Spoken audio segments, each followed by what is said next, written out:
कि ये महिला बिल नहीं है, ये हिंदुस्तान का राजनीतिक जो स्ट्रक्चर है उसको बदलने की कोशिश है। ये हमने रोक दिया है।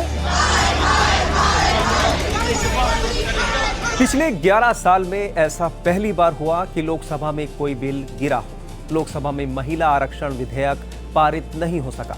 बिल के पक्ष में 298 और विपक्ष में 230 वोट पड़े, लेकिन 2/3 बहुमत न मिलने से विधेयक 54 वोट से गिर गया। 11 साल में पहली बार ऐसा हुआ जब मोदी सरकार सदन में कोई बिल पास कराने में असफल रही।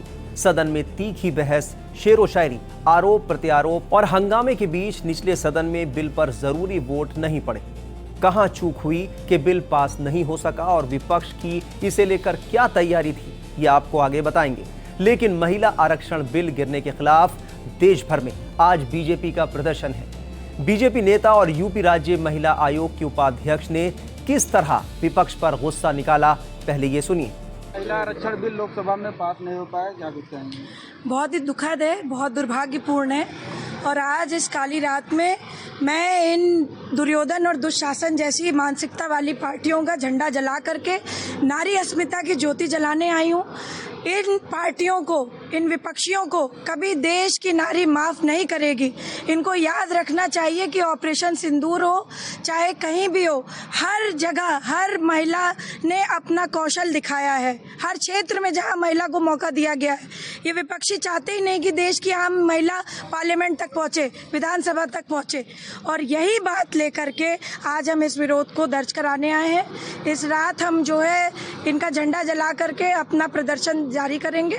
और जो है मैं चाहती हूँ देश की आम महिलाओं से भी कि इस बिल का जो इन्होंने विरोध किया है इनको कुचलने का काम करें। जो आज विपक्ष ने इस बिल को ना लाने का काम किया है, देश की नारी इनको कभी माफ नहीं करेगी। करीब 230 सांसदों ने महिला आरक्षण विधेयक के खिलाफ वोट किया, जिससे ये विधेयक पारित नहीं हो सका। लंबे वक्त बाद विपक्षी इंडिया गठबंधन ने न सिर्फ संख्या बल दिखाया, बल्कि रणनीतिक तैयारी के दम पर सरकार के एजेंडे को भी रोक दिया। बताया जा रहा है कि 16 मार्च को केंद्रीय मंत्री किरेन रिजिजू की ओर से कांग्रेस अध्यक्ष मल्लिकार्जुन खड़गे को लिखे गए पत्र के बाद से कांग्रेस सक्रिय हो गई थी। इस पत्र का मकसद विपक्ष के साथ सहमति बनाना था, लेकिन कांग्रेस ने इसे राजनीतिक रणनीति के तौर पर लेते हुए सरकार को घेरने की तैयारी शुरू कर दी। सरकार ने महिला आरक्षण पर समर्थन मांगा था तो खड़गे ने समर्थन करते हुए कहा कि इस मुद्दे पर सरकार 5 राज्यों के चुनाव के बाद सर्वदलीय बैठक बुलाए। खड़गे ने सरकार से सर्वदलीय बैठक बुलाने की मांग की और समानांतर रूप से विपक्षी दलों से संवाद तेज किया। विशेष सत्र से एक दिन पहले उनके आवास पर बुलाई गई बैठक में कांग्रेस, वामदल, समाजवादी पार्टी, डीएमके, तृणमूल कांग्रेस और आम आदमी पार्टी समेत करीब 20 दलों के नेता शामिल हुए। इस बैठक में साफ रणनीति बनी कि किसी भी हाल में बिल को पारित नहीं होने दिया जाएगा और कांग्रेस की रणनीति सफल हो गई। जनगणना से जोड़कर उन्होंने ये जो कदम उठाया उसकी वजह से इसे डिफीट किया गया। हमने क्लियरली बोला है कि ये महिला बिल नहीं है, ये हिंदुस्तान का राजनीतिक जो स्ट्रक्चर है, इलेक्टोरल स्ट्रक्चर है, उसको बदलने की कोशिश है। ये हमने रोक दिया है।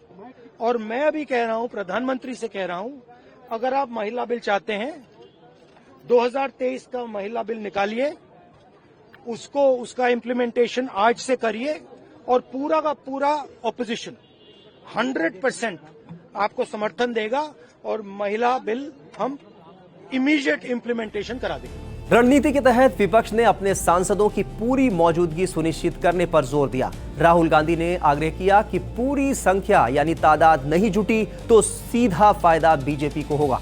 संसद में महिलाओं को 33% आरक्षण देने वाले कानून में संशोधन और डिलिमिटेशन से जुड़े बिलों के समर्थन में 298 मत पड़े, जबकि इसके विरोध में 230 वोट पड़े। जबकि सरकार को बिल पास कराने के लिए 352 वोटों की दरकार थी। बिल के लोकसभा में पास न होने पर महाराष्ट्र के मुख्यमंत्री देवेंद्र फडणवीस ने क्या कुछ कहा, सुनिए। भारत के सुधारवादी विचारों के लिए एक काला दिन है जब इस देश के प्रधानमंत्री महोदय ने हमारे लोकतंत्र में हमारी नारी शक्ति की हिस्सेदारी सुनिश्चित की थी। भारत में कांग्रेस हो, टीएमसी हो, समाजवादी पार्टी हो या उद्धव ठाकरे जी की पार्टी हो, शरद पवार जी की पार्टी हो,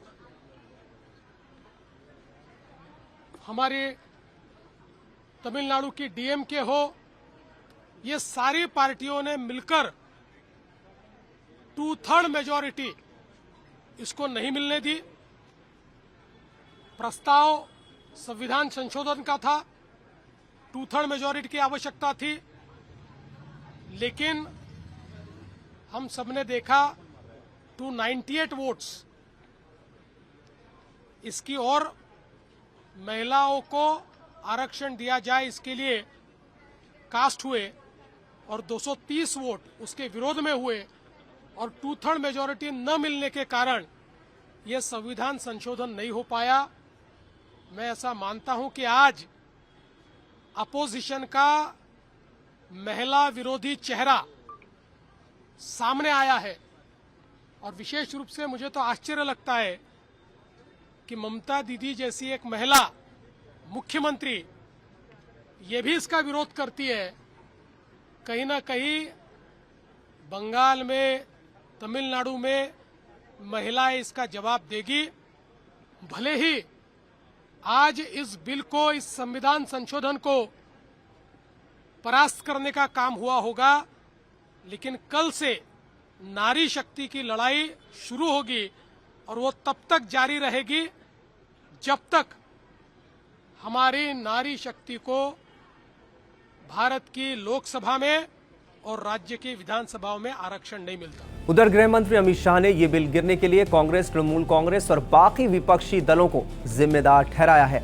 अमित शाह ने सोशल मीडिया प्लेटफॉर्म एक्स पर पोस्ट करते हुए कहा कि बिल गिर जाने पर जयनाद करना निंदनीय है। गौरतलब है कि ये बिल एक दिन पहले ही कानून मंत्री अर्जुन राम मेघवाल ने लोकसभा में पेश किया था।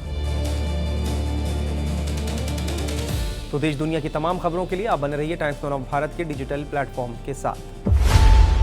खबरों की रणभूमि में यहां शोर नहीं, सोच लड़ती है। जहां शब्द नहीं, फैक्ट्स वार करते हैं और हर सवाल खोलता है सच की नई परत।